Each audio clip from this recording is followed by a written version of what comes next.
Iya bang, gue tahu lu jagoan.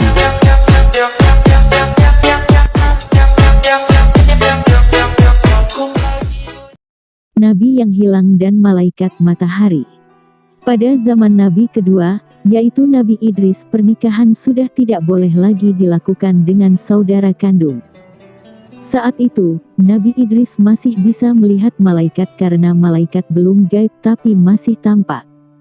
Namun, suatu hari Nabi Idris merasakan bosan dan sumpek dengan pertanyaan-pertanyaan yang diajukan oleh umatnya yang ngeyel. Ya Idris, kamu ngajak kami untuk masuk surga, apakah kamu pernah lihat surga?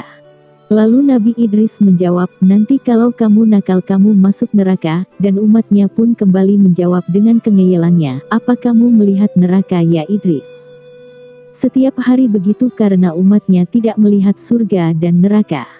Nabi Idris pun mulai memikirkan bagaimana caranya masuk ke surga agar saat ditanya umatnya beliau bisa menjawab. Karena saat itu beliau masih bisa melihat malaikat, maka terbesitlah pemikiran untuk bertanya kepada salah satu di antara mereka dan terpilihlah malaikat matahari. Ketika melihat malaikat matahari, Nabi Idris berkata dalam hati, ya Allah, kasihan itu malaikat matahari. Panasnya menyengat dan dia keringatan, kemudian Nabi Idris meminta kepada Allah agar suhu panas matahari diturunkan, dan dibuat lebih dingin.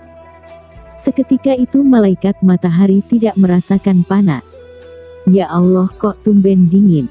Tanya malaikat matahari dengan heran. Oh iya, didoakan oleh nabiku namanya Idris, jawab Allah. Di mana ya Allah? Di dunia, itu di bumi. Kalau begitu ya Allah, boleh tidak saya cuti untuk berterima kasih kepada Nabi Idris? Ya silakan sana. Tak lama kemudian malaikat matahari turun dan menemui Nabi Idris untuk mengucapkan terima kasih. Lalu Nabi Idris tiba-tiba bertanya, ya malaikat, jika kamu turun ke bumi lalu nanti nasib matahari kalau gelundung siapa yang mikul? Malaikat langsung menjawab dengan gagah. Oh ndak, masih banyak temanku di sana, lah aku koordinatornya, aku kepala bidangnya kok. Kemudian Nabi Idris meneruskan pertanyaannya, oh berarti malaikat banyak. Lalu siapa yang paling galak? Malaikat pun menjawab, oh iya, itu temanku namanya Israel. Tak lama dari itu maka bertemulah Nabi Idris dengan malaikat Israel.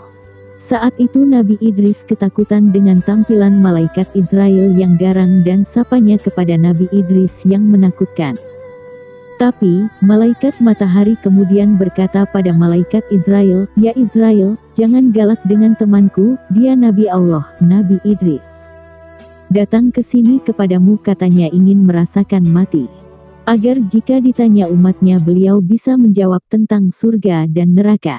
Israel pun menjawab, oh ya sudah tidur saja, nanti akan kucabut nyawanya. 10 menit kemudian nyawa Nabi Idris dikembalikan lagi.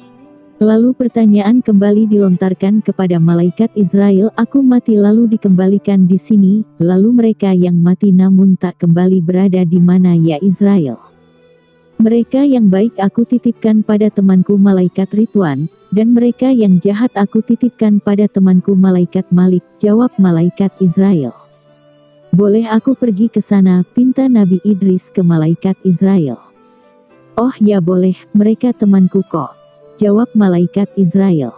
Berlanjutlah Nabi Idris untuk mengunjungi teman malaikat Israel, yaitu malaikat Ridwan dan malaikat Malik. Lalu berjalanlah untuk menengok neraka, melewati Siratal Mustaqim dan masuklah ke surga.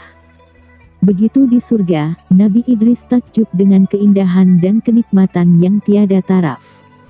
Yang tak pernah dirasakan sebelumnya di dunia. Mau makan hanya membayangkan saja tiba-tiba sudah ada di pangkuan, mau minum pun begitu nikmatnya. Tambah lagi banyak bidadari yang cantik-cantik tanpa kesusahan mencari.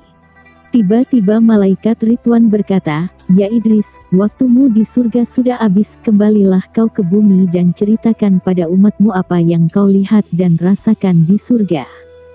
Tapi Nabi Idris menolak, beliau enggan kembali ke bumi. Loh syaratnya di sini harus mati dulu, harus lewat neraka juga, ungkap malaikat Ridwan. Tak mau kalah, Nabi Idris pun menjawab, sudah terpenuhi semua syaratnya, tanya ke temanmu Israel dan Malik kalau tidak percaya. Akhirnya Nabi Idris pun tidak kembali ke bumi dan tetap berada di surga. Nasib umatnya pun masih menunggu jawaban tentang surga dan neraka sampai hari ini. Kaum Nabi Idris disebut kaum Sabiin, yaitu kaum yang kehilangan nabinya di langit. Sekarang dikenal dengan nama Sabiyah Mandayun yang berada di antara Iran dan Irak.